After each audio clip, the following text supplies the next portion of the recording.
And you're still watching Prime Morning. It's a Wednesday and it's time for the big interview. I don't want to talk too much because we have a profile video that we want you to watch. Now, if I say I don't want to talk much, it's because this man is very, very vocal and it's gotten him to where he is today. He's achieved so much through his voice and his hard work. Take a look at his profile video.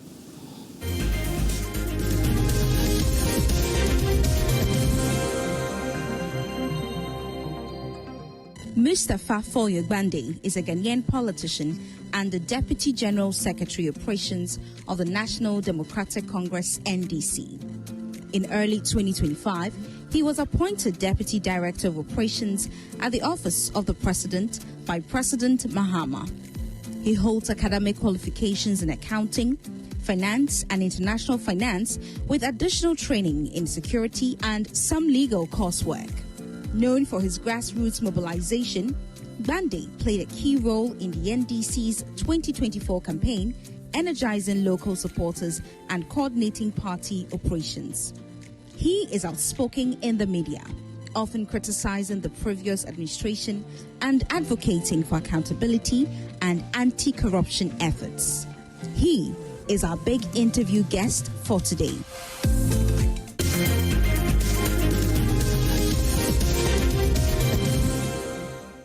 Name is Mustapha Foyo Gbande. Foyo, is that how it's pronounced? Yeah. Foyo? Yes. Okay, what does it mean? I'll tell you one day. Oh, you can tell us now.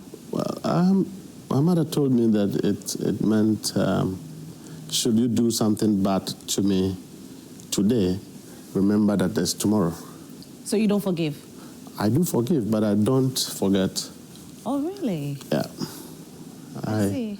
I don't forgive people who deliberately disregard what concerns me. They say names define you, so I'm guessing that... I think my name does, yes. You. My name does. I'm very conscious about what people do to me. If I choose not to mind, it doesn't mean that I've forgotten about it. Okay. Sometimes the best fight is to ignore. So the fact that I ignore in itself is an action or a reaction to But do you ever ignore? Yeah, I do ignore. Are you a Christian? Very. I've said this to you before. I'm a Christian. A staunch one? Baptized, born again, Christian. Where do you fellowship? Action Chapel International. That's nice. So you've been there for a long time. Yes. I was the director of operations there. Okay. Yeah. Proud to exit. You know, I exited politics at some point. Really? Yeah. And now, talking about that, let's start off with a journey, how you became a part of politics, or how politics became a part of you, how you exited, and how you came back. Politics have always been part of me because it started right from school.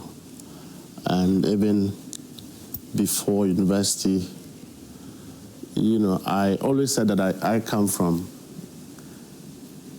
a poor home. Real poverty. That's where poor, I come from. okay. So the only defining moment of our upbringing was when the only gift our parents gave us was hard work. That's all we knew. If you go to our house, that's all we know. We don't have anybody. So hard work was what defined my growth.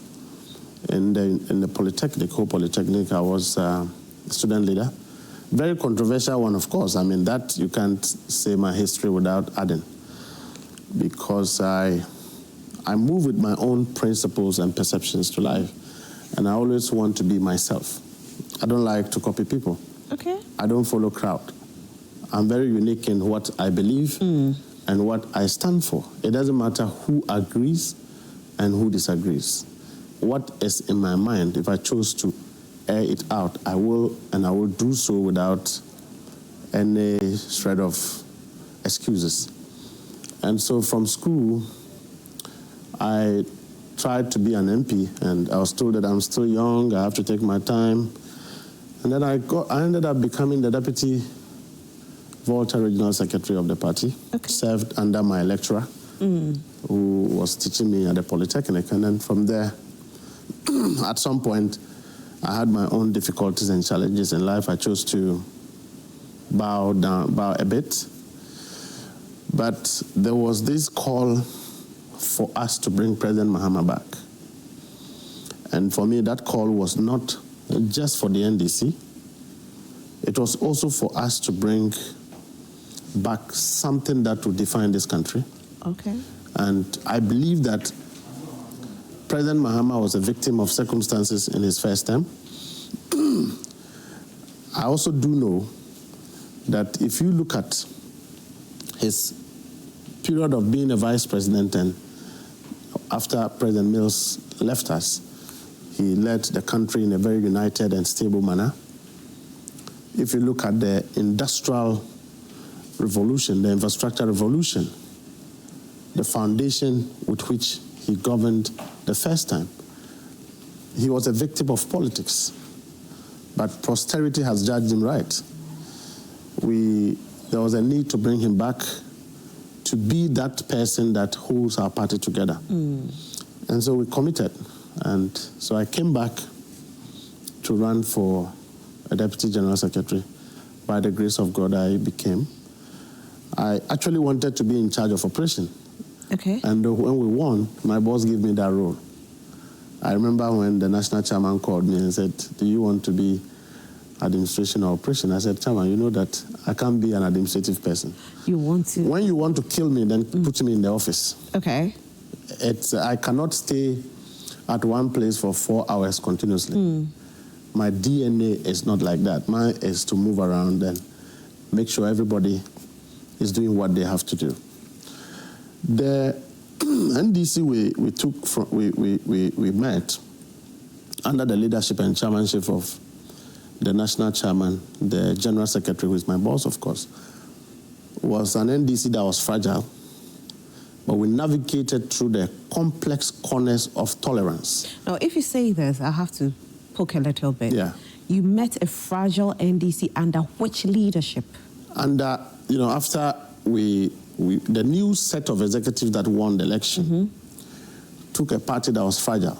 Okay, from the old leadership? From the old leadership. Okay. The remnants of what the old leadership was, what people within the NDC felt after we have been in opposition for 4 years. Right. What we experienced under President Akufo-Addo's leadership. The pain with which people were taken through. My former national chairman was framed, put before court. Proud to him, I've never seen a political, leader as a national chairman being taken through that kind of ordeal. We've seen immediately, I was West Wagon. Were there reasons why he was put before court? That somebody recorded him in a meeting. Right. And that was it. A leaked audio. Well, alleged leak audio. One cannot tell whether it's still a genuine audio or it was alleged leak. Yeah. Audio. So we also immediately saw after the unfortunate demise of Honorable Ajako, and we had to go for a by-election in Ayawaso West Wagon. No one ever envisaged the MPP visiting on us the kind of violence, the kind of attacks, brutalities, until Ayawaso West Wagon occurred, where our own brothers were trained, groomed. Some were trained in South Africa, trained how to kill and how to shoot. Do you have evidence to that? I know that, yes. Do you have evidence that I have evidence. in South Africa the MPP knows. to shoot the and MPP, kill? Well, look, you see, Mustapha Gbande's words. The MPP knows that all the bad boys they control are our brothers. So these are your words? Yes, they are my words. They trained them, took some of them to the bush, trained them, and of course, the purpose was to tame NDC. Because the MPP's fear was that, we are, they call us Baranda boys and girls. We are Mustapha, we don't have proof to this.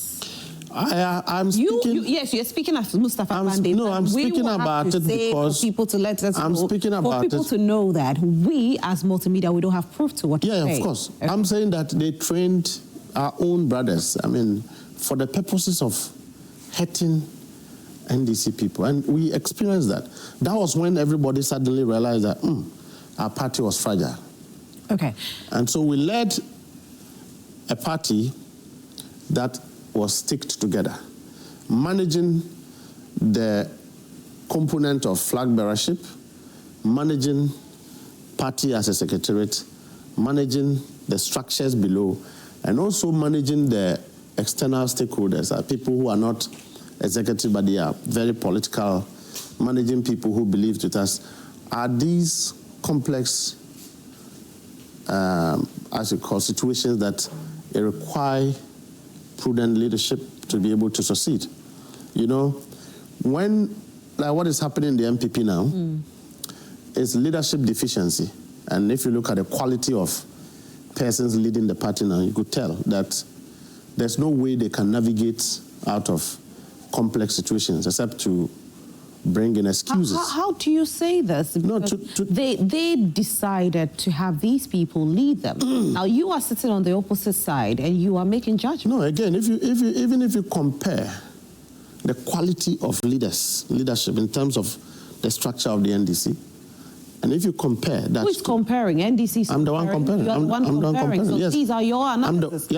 For the people in the NPP, these are their leaders. They elected and they placed them there. That's where they are. Because, you know, if the NDC... Look, when we lost 2016, our situation was far worse than it is. I could imagine how devastated President Mahama was in 2016. You did say earlier that President Mahama was a victim of circumstances. Yes. Wasn't it because, you know, at that time, Ghana was struggling? That is why he was voted out? Because at that time, looking at the votes that, you know, the then President Nana Addo Dankwa Akufo-Addo came into power with, of course, Ghanaians were struggling, and that's why they voted him into power. Yeah, he had always come at a time there is some heightened level of expectation requiring that he resolves him. If you look at his moments of becoming president after late President Mills, we have navigated through 2008 and all of that coming up. And the Nana Addo painted a picture to Ghanaians as if he was all prepared for the moment where he could be the one to break the ceiling or solve those challenges. And Ghanaians believed it because... You see, if you are developing a country with knee-jerk reactions to situations, that country never gets developed.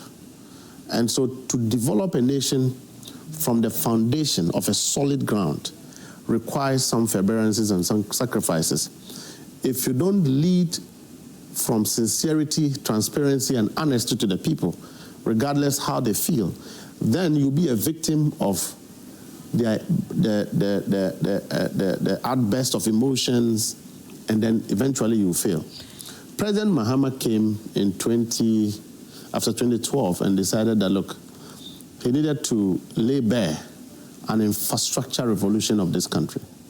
From road construction to hospital to industries, we have to build for this country. And he started.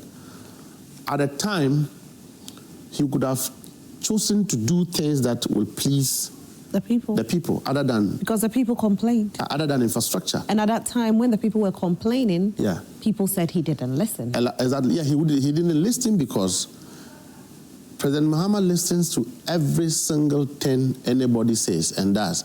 He's the most complex political leader I've ever studied. Could it be that President history. Mahama has come back better as compared to then? Because at that time, you know, people saw him in a different light. Now he's come back. That is why you have a stable country today. It's the first year. 2020, he did a magic for Ghana, but we didn't notice it. What was the magic? When it was perceived that the MPP rigged the election, for us who are typical party people, who could have gone in for the West, his leadership broke that ceiling to say, hey, if they say I didn't win, it was enough. It was a better decision because Ghanaians had the opportunity to experience the full scale of the deception of President Akufo-Addo and his government. If they had lost in 2020, their situation would not be as worse as it is today because you would not have a full appreciation of the deception. And even to have allowed them to be that corrupt that they demonstrated in the last 8 years. Again, he has come back, and after 6 months of winning power, when there is a backdrop of pain in the heart of Ghanaians against MPP. There are a lot of people who are hurt. There is a common call for revenge in the hearts of a lot of Ghanaians, from business community to professionals, including police officers, military officers, people who believe that they were treated unfairly. But this is the deal. President Mahama could have said, okay, go after all of them. But he says, no, we need to strike a nationalistic balance where we grow a society together. And for me, it is extraordinary for a leader to take that position. If you left me, would have gone all out to allow the MPP to experience what exactly they did against us. What are the experiences you're talking about? You know, where they used political influence to take people's businesses, destroy people's businesses. So you would have, if we should have given, we would have given them after every MPP we would have business. we would have gotten not every MPP person's business, but anyone that used a wrong approach to get what they have. A wrong approach should be used to reverse it. That's how I think. Okay. All right? Not those who are corrupt. Including those who are corrupt. So a lot of people are not corrupt, but they are beneficiaries of the corrupt system. So would you have seized their properties, like their houses? President Mahama didn't allow us to do that because he is thinking about... No, I mean, if it was to be you, Mustapha Gbande, who were to be the president to make the decision, is that what you would have done? It would have been tough. Would have been tough. Yes, because I don't think that the MPP should, not the MPP, the political parties are not hub for, like my national chairman said, for criminals. And I have said boldly that if for any reason I have to exercise the discretion to dip my hands into public funds, I don't expect any NDC member to join me at a police station. It's squarely my responsibility. You know, the NPP have said that with regards to Chairman Wontumi's arrest, it's more of a witch hunt. Is that what it is? That is, again, another irresponsible way of assessing the situation. Because quite apart from the fact that I'm sitting here as a national executive, don't forget Wontumi is a regional executive, so that our level of influences will not be the same. If you ask me to go for a loan at Exim Bank, I wouldn't go. I'll prefer to support a party person, an ordinary party person, to have that opportunity. Because the leverages I have, if I'm not being greedy, should be enough for me to cede some of those opportunities to party people. And say, go to Exim Bank, there's this opportunity, take it and you two go and develop something that you can make ends meet. Wontumi was mining, conducting same illegally. Look, the Ashanti region during transition, his quarry was involved in a lot of criminalities. After Ghanaians have experienced the tragedy of the explosion that happened, even in the week of transition, Wontumi's quarry trucks were carrying explosives in a tipper truck loaded with sand. All those records are with the police in Ashanti region. Nobody have spoken because it has never been conventional for successive or after, or government should be going after political heads, persons who are occupying political offices. And then we sat in this country. You are a regional chairman. You went for a loan.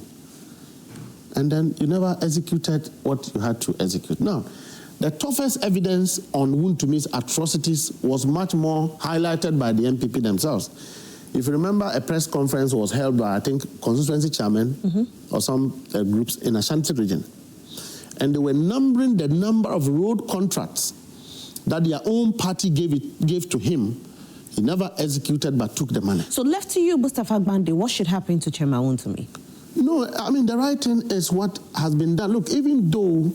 But if you were the decision maker, what would you have said? The best is what we are having today, and I support the way President Mahama has tamed the system, because much as we believe that there was wrongdoing, he has allowed the rule of law to dictate everyone's pace. Right. And so if there was a perception that Mustapha has done something wrong, it was not for people to go and arrest Mustapha, handle him using invisible forces And we have records of MPP, doing all kinds of wicked and atrocities against people. Some have died and all of that. We haven't gotten to those discussions. But Wontumi was properly arrested. Properly? Not malhandled. Put before an investigative body. Once the NPP... Don't forget that he drove. He was invited to... After their attempt to arrest him. They say he was picked up in a Rambo style. Well, I think that was the mildest form of arrest. Because when a man tells you that I control an Ashanti region, that when you, a former president, you are coming there, national security negotiate with me, you don't arrest such a person with 2 police officers. Okay. You have to take a full armory, including explosives, to pick him up. Just because of what he said? What, you said you are dangerous. Okay. Why should I envisage that you are not, when I don't know what is in your house? If you go there and he has a...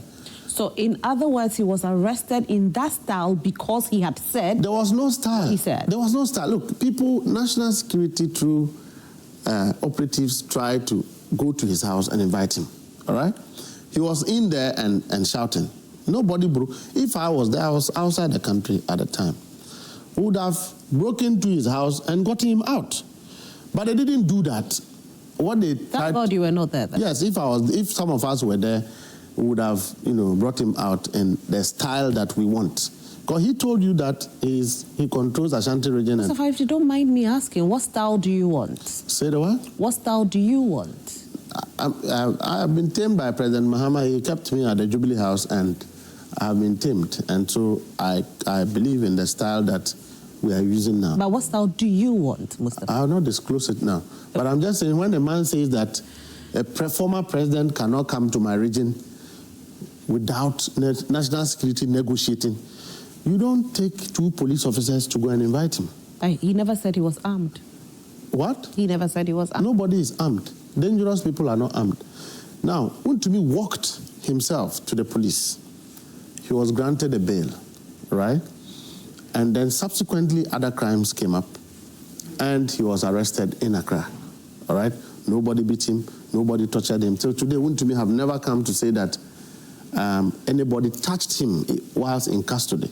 That was not same under the MPP. If they arrested somebody, they actually tortured the person at the BNI cells, or with the CID and all of that. What? Who told you? I know that. Who told you? Mention a name. No, you would want to, you would want to digress into all the negativities. You mentioned Chema Wontumi. Yes. You did say boldly that Yes. Chema Wontumi cannot say that he was tortured. Mention a name of who was arrested and was tortured. I'm dealing with my relationship with the MPP. I deal with the issues as and when it's necessary. When we get to that conversation, including people who have lost their lives, we will discuss that in this country. But the timing is wrong. But I'm just saying that, so Wontumi was not manhandled. And when the MPP says it's witch hunting, it consolidates their irresponsibility because, one, I expected the MPP, Dr. Mahmoud Bawumia, to have first, stopped Wontumi from the number of disrespectful, disparaging insults he rained on President Mahama, to the extent that you tried to attack his domestic home. For me, nobody in the NDC would do that to His Excellency Nana Addo or Dr. Mahmoud Bawumia. It just tells you the number of wise people in the MPP and the NDC as compared to the ones managing the MPP. What's your role as the deputy director? Let me tell you, the day I spoke about us being properly equipped to election, you remember the OKFM interview? Immediately I finished, my national chairman called me and said, hey, today you didn't speak well. I had to go back and then apologize. My general secretary, my boss, reprimanded me. Even though it was twisted by Asasi Radio, I had to go immediately apologize. The MPP enjoyed the things Wontumi said against President Mahama. The MPP benefited from it. That is why they never condemned it. So why are they today saying that anybody is witch hunting him? Nobody has touched him. Nobody has passed a verdict. Look, when he was granted bail and he hadn't met the bail condition, I have heard my brother, my boss, the general secretary of the MPP, saying that the bail condition, And that should not come from a deputy general secretary to talk of a general secretary making that statement. Fantastic. Who is himself a lawyer. Thank you very much, Mustapha. Now, we want to know your role as Deputy Director for Operations. That role is not discussable. It's not discussable? You know, I find myself in a very complex situation, having to be the Deputy General Secretary in charge of operations for the party and also the Deputy Director of Operations for government. So I'm here to speak to you as a Deputy General Secretary of the party. And I sound more political. What's your current role? A Deputy Director of Operations at the Presidency. Thank you. Can I know what exactly you do as that? I have to ask President Mahama. Why? He gave me the role. But you know what you do. When they gave you the letter, when they give me duties, I'm a stationed watchman. So there's no job description? I'm a Jubilee House watchman. So there's no job description? There's a job description. So tell us. No, that when President Mahama wakes up and he says, go and do something, I'm sending you here to go and check how the party is doing. I'll go. Of course. How the party is doing, you're on taxpayers' money. What we have tried to do is to redefine what presidential operations should be, to making sure that there's proper balance of the government, proper assessment and collaboration with other institutions and security agencies to ensure that, one, the presidency is secured and protected, there is effective security in and within the presidency, and then other areas of required operations that we collaborate with other security agencies to execute. The most important thing is to assess whether the government is balanced and doing well. And that is how we've redefined your role. That role. Okay. And for me, I think that there are those who say that I'm best fit there because I like to move around and I enjoy it, even though we don't control ourselves, you know. So it's been a very interesting role. I'm still there. As long as the president still have confidence in me, I am still there. And as long as I still enjoy it, the day I don't enjoy it, I'll exit. Really? Yes. That is who I am. So you enjoy what you're doing? Currently, I do enjoy what I do as far as it serves a purpose. But the day I cease to serve that purpose, I have to bow out. But we are not buying out anytime soon, are we? I don't know. I don't know what happens tomorrow. I'm not the type that clings to positions. I think that my character defines me better than any position. You know, funny enough, you know, we've been talking about Galamsey in recent times. You know, some people think that you are linked to Galamsey in a way. Yeah, they can think like that because we are governing a country that people say what they want to say. And I can give you, you know me, I'm not somebody who is corrupt, okay?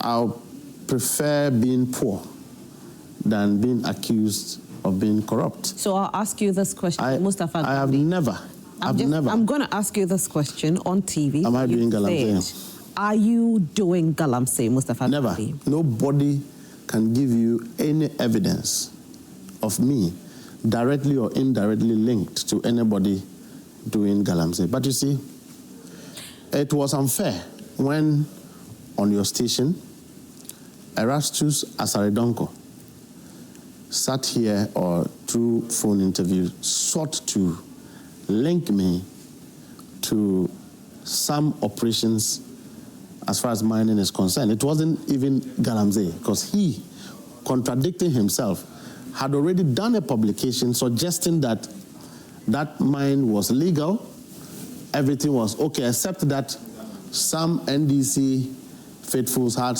invaded the place.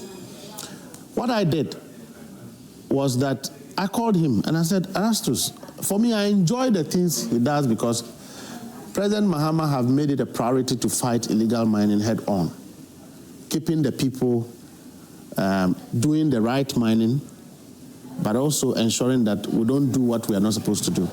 So if Erastus was an actor of fighting Galamsey, then his best partner was national security. He should not be at the other side with national security. So I called him. He did a publication against the National Security Secretariat So I called him and said, Erastus, what you have published is not right. You should speak to national security or speak to any of us, get more information before you do this, particularly when it has to do with the presidency or national security. Why should he speak to you? Because you are not part of Galamsey? Not me. You said no, but he published against national security, and of course, that wasn't true. What happened is that, so when I told him, he accepted. He said, okay, no, next time he will do that. I actually went ahead to speak to the coordinator about him, that this guy is doing so well, and I think that we should pay attention to what he does. Now, I had promised that we will look into the issue because he mentioned party people. Mm-hmm. And the reality is that at the place, in 2016, after MPP won election, they used Operation Vanguard to sack the original owners of the place, who they thought was NDC, and took over and gave it to this guy. The guy goes around and said that, oh, I'm now NDC, I've sponsored NDC. Who is this guy? A particular individual. And so that... he has a name? I want to respect his privacy. I want to focus on exonerating myself. Okay.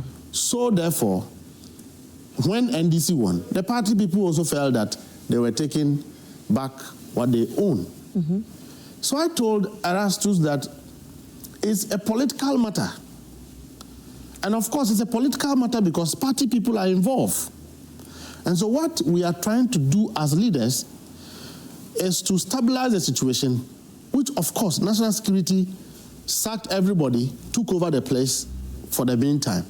If national security doesn't have the intention of stabilizing the place, it won't, in the first place, sack everybody there.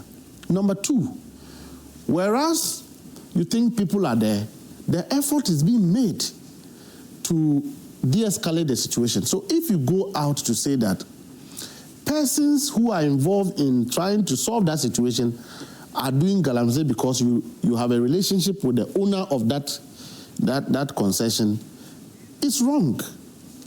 Now, when he called, I told him same. And he said, oh, why should it be political? I said, why should it not be political?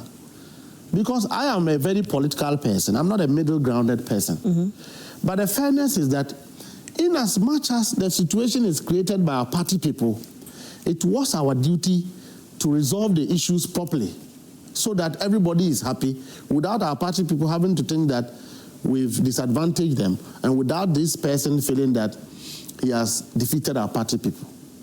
Only for him to come and say what he said on your show. But he said that he didn't say that. And Did you listen? I've listened, and I called him. I had traveled at the time.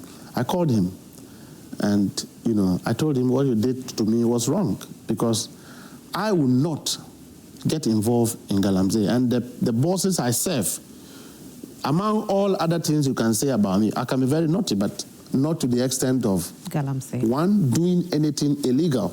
Okay. Two, deliberately undermining who I am to go and do what society doesn't like. I won't do it. Okay. All we have sought to do was to help. If you ask the Ministry of Lands, to help our party people understand that, look, President Mahama have taken a position on illegal mining. It will not be tolerated. Nobody is stopping you from mining, but you have to do responsible mining. Mm. And those on the ground knows our contribution to this matter. So for him to come and say that Mustapha is linked to Galamsey was much of an attack on me. But of course, I don't wake up... Have you trashed it out with him? No, I don't need to trash anything because he hasn't come out to say that what he said. I told him to go and correct it. But he hasn't corrected it. No, he told me he was going to do it, okay. But he never did it. And I don't expect him to do it. I just moved away from that story because... So why don't you sue him? I won't sue him. It's defamation. No, I don't trust the courts. You're part of I don't trust. You don't trust the courts. I don't trust the judiciary. Just yesterday, was it 2 days ago? Judges were vetted, and these judges were. They are not NDC judges. They are judges. So why don't you trust? They are judges for Gamai. So are you saying you don't trust? You see, I have sat in this country, and a judge sat in this country, issued a demolition order, demolishing my houses without hearing from me. What more injustice can I experience from the courts But that than was that. under the NPP government, right? I'm saying that now, I'm not supposed to use the power we have for myself. Okay. But it's difficult to heal me from that feeling that there's injustice So within the you're judiciary. okay with your image being tarnished? My image is not tarnished. It's not? No. People think you are part of... Nobody thinks I am. Somebody says that I'm doing Galamsey. I'm not doing Galamsey. I've never done Galamsey in my life. I have what it takes to go and take... If at my level, I want a mining concession and you want a mining... I will get a mining concession and you won't get. Okay. And if I have to go and do that, I will do that, go and mine. Everybody is seeing my side. Wontumi was mining, it wasn't a crime until he was doing illegal things. Me, I don't have the interest. So do you mine? No, I'm not a miner. Not at all. If you said I was doing something related to security mischievously, that one, everybody will believe that, oh, that is my area. That is what I like. Are you doing that? No. Okay. But I'm a very innocent person, except that people... And you serve a living God, so you believe that even if people try to tarnish your image, it will still not work. I have never... What gospel song do you listen to, Mustapha? What's your favorite gospel song? A lot. Which one did you pray with this morning? I don't remember. I just prayed this morning. I didn't do worship. So, you know, But you know some gospel musicians in Ghana? Do you know their names? Of course. Who's your favorite? I think Joe Metal. Joe Metal is your favorite. Yeah, Which of his songs? He's actually my friend. Which of his songs? Offhand, I cannot remember. Okay. Don't forget that I have a Muslim background. I'm a mixture. You're a mixture of the two. Right. So, much as I'm a good Christian, I am not a Sunday school Christian. You know, so there are differences that you may be a Sunday school Christian because you haven't seen the devil before. I've seen and eaten with the devil before. Oh, really? Of course. I've done things in my life before. How I wish I had more time for you to go into that for me. Maybe one day. Was it that you went to visit some juju man or something and you saw the devil? I just said that Sunday school people take Jesus Christ and God for granted. But those of us who have dined with the devil... How did you dine with the devil? You tried to sell your soul to the devil for fame? We can have that conversation another day, but I'm saying those of us... Unfortunately, I have to go now. Who have dined with the devil understand what it takes when you have salvation and when you are either a good Muslim or a good Christian. We know what that means, but, you know, Christians take God for granted. Mustapha Gbande is his name, and he is currently the Deputy Director of Operations at the Presidency. He's been our guest for the big interview today. Thank you so much, Mustapha, for being here. Director, we should prepare a Joe Metal song for him before we go. But this evening, we have the prime time show, which is premiering at exactly 9 p.m. with George Quay. You don't want to miss it. His first guest is Samini, the one and only Samini, formerly known as Batman. I can't wait to watch that show at exactly 9 p.m. tonight. Now, 1 p.m. as well, we'll be having changes. So you watch changes, stay glued to your television set. Then 9 p.m. we premiere prime time. It's going to be a huge one. And so don't tune out. It's going to be a great time. Mustapha Gbande, thank you so much for being our guest for this morning. You owe me an explanation. Yes, you do. You know, I don't want you to do say owe it. me a lot. I don't want to say it outside. I'll leave it here. We are grateful. And to all of you that stay glued to your television, we are grateful. My name is Roslyn Felly. Enjoy the rest of your day. Bye.